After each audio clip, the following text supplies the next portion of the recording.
नमस्ते सभी को। In previous chapter we have discuss about universe. हमने ब्रह्मांड के बारे में चर्चा की थी। अगला हमारा टॉपिक है आज का सोलर सिस्टम, जिसे हम सौर मंडल कहते हैं। सामने एक पिक्चर्स दिखाया गया है जिसमें सन सेंटर में है और सन सेंटर में है। उसके बाद जैसे Mercury, Venus, Earth, Mars, there are 4 planets close to the sun. और आफ्टर दैट जैसे ये प्लैनेट्स दिख रहे हैं, Jupiter, Saturn, Uranus, Neptune, they are very far from the sun. इस सन जो ये 4 प्लैनेट्स दिख रहे हैं हमें, ये मर्क्यूरी, विनस, अर्थ, मार्स, ये एक सन के क्लोज में है, जिन्हें हम इनर प्लैनेट्स कहते हैं। They are made up of rocks. ये सन के एकदम निकट होते हैं। जुपिटर, सैटर्न, यूरेनस प्लैनेट्स, ये इन 4 ग्रहों को हम आउटर प्लैनेट्स कहते हैं, जो ये सन से बहुत दूर होते हैं। और they are made up of gases and liquids. अब हम नेक्स्ट पेज पर आते हैं, जिसे हमने सन के बारे में कुछ लिखा है। जैसे the sun is in the centre of the solar system. ये आप कुछ पढ़ लेना जो हमने सन के बारे में लिखा है। नेक्स्ट हम टॉपिक पर आते हैं, प्लैनेट्स। यहाँ मैंने प्लैनेट्स के बारे में लिखा है। जिसे अब हम प्लैनेट्स के बाद आगे बढ़ते हैं। Venus. Venus is considered as earth twin. जिसे अर्थ का जुड़वा प्लैनेट कहा जाता है, बिकॉज इसकी साइज और शेप काफी सिमिलर है अर्थ के समान। नेक्स्ट है, अर्थ को हम ब्लू प्लैनेट कहते हैं। ये मोस्टली हम जानते हैं because it's 2/3 surface is covered by water.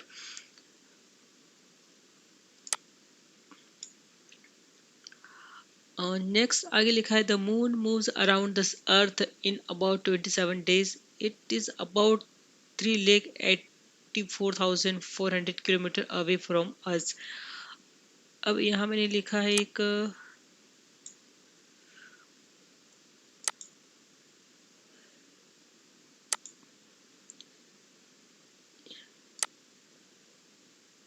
Neil Armstrong was the first man to step on the surface of the moon on July 21, 1969. Mostly इस तरह के क्वेश्चन एग्जाम में ऑब्जेक्टिव के रूप में आते हैं, इसीलिए मैंने यहाँ लिखा है बीच में। अब नेक्स्ट आते हैं सोलर सिस्टम। सोलर सिस्टम के सभी खगोलीय पिंड यानी सेलेस्टियल बॉडीज एक निश्चित पाथ पर सूर्य का चक्कर लगाते हैं, जिन्हें हम कक्ष कहते हैं। इस खगोलीय पिंड और ये सौर मंडल के बारे में सबसे पहले जानकारी हमें वैज्ञानिक निकोलस कोपरनिकस ने बताया था। अब आगे आते हैं हम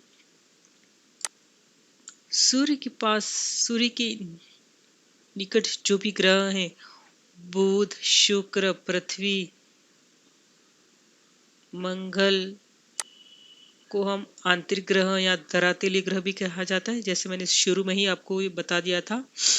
और ये छोटे, ये साइज में छोटे और इनकी डेंसिटी ज़्यादा होती है और ये चट्टानों से बने होते हैं। रही जैसे बृहस्पति, जुपिटर, शनि, अरुण और वरुण ग्रह, ये आकार में बड़े एवं उनकी डेंसिटी कम होती है। इन्हें आउटर प्लैनेट्स या बाह्य या गैसीय ग्रह भी कहा जाता है, क्योंकि इनका निर्माण गैस और तरल पदार्थों से हुआ है। अब हम नेक्स्ट पॉइंट पर आते हैं, एस्टेरॉइड्स यानी क्षुद्र ग्रह क्या होता है। ये ऐसे सेलेस्टियल बॉडीज होते हैं जो ब्रह्मांड में विचरण करते रहते हैं। यह आकार में ग्रहों से तो छोटे होते हैं, पर उल्कापिंडों से बड़े होते हैं।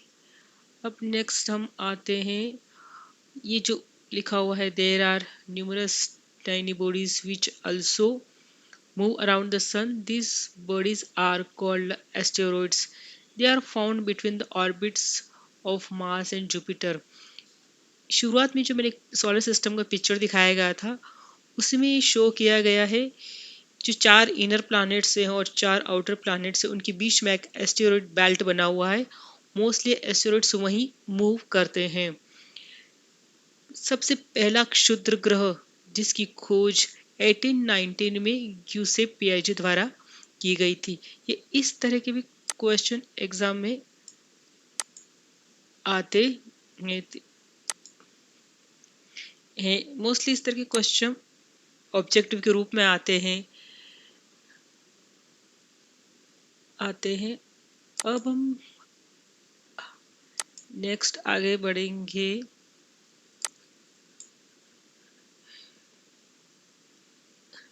जो हमारे एस्ट्रोनॉमर होते हैं, खगोल वैज्ञानिकों ने सौर सौर मंडल में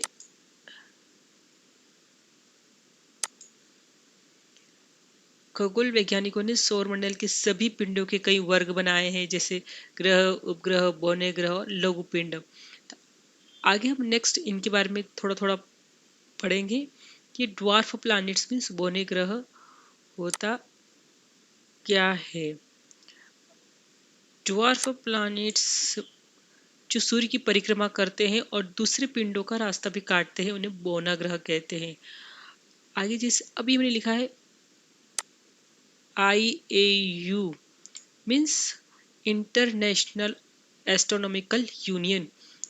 So the IAU currently recognizes 5 dwarf planets जो मैंने यहाँ नाम लिखे हुए हैं, सिरिस, प्लूटो, होमिया यानी होमिया कहते हैं, माके माके, एरिस, ये 5 बौने ग्रह हैं।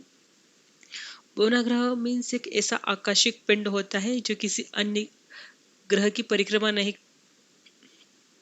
करता है तथा ग्रह के समान बहुत से गुण प्रदर्शित भी नहीं करता है।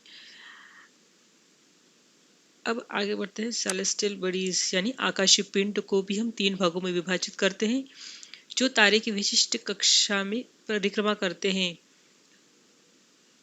प्लूटो को ग्रहों की श्रेणी, पहले हम प्लूटो को ग्रहों की श्रेणी में रखा था, बट 2006 में वैज्ञानिकों ने इसे बौने ग्रहों से निकालकर उसे बौने ग्रहों की श्रेणी में रखा है।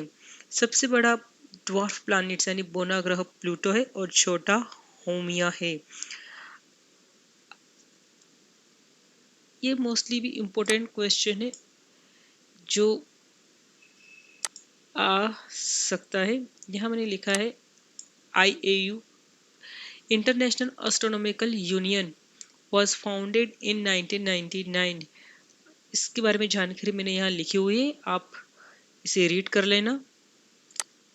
आगे आते हैं नेक्स्ट पेज पर। मेटेओरॉइड्स यानी उल्कापिंड क्या होता है।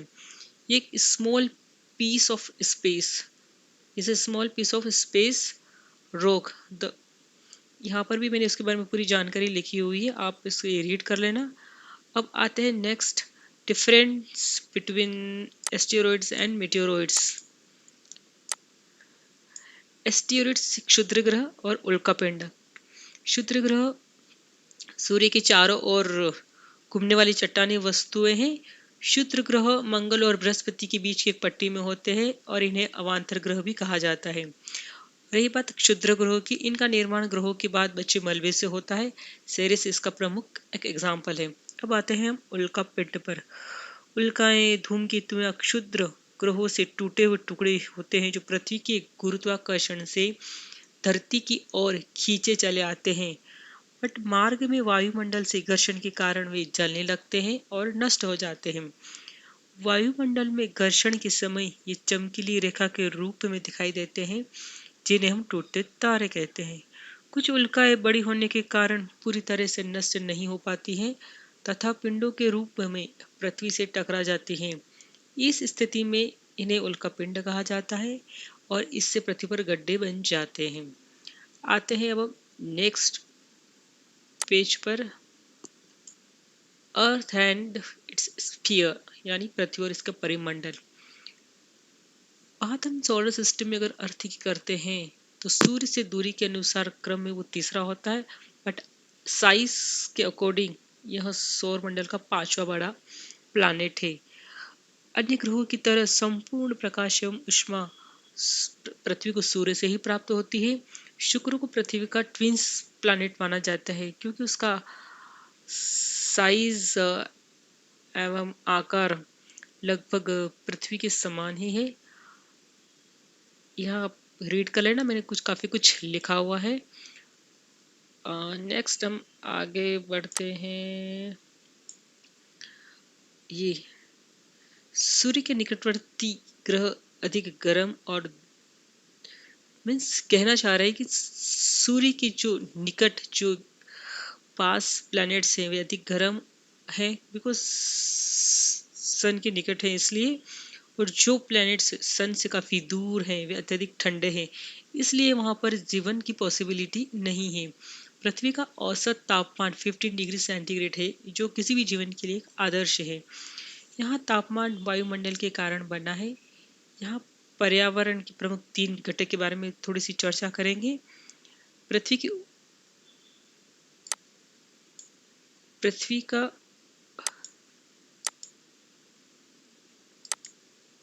पृथ्वी का ऊपरी परत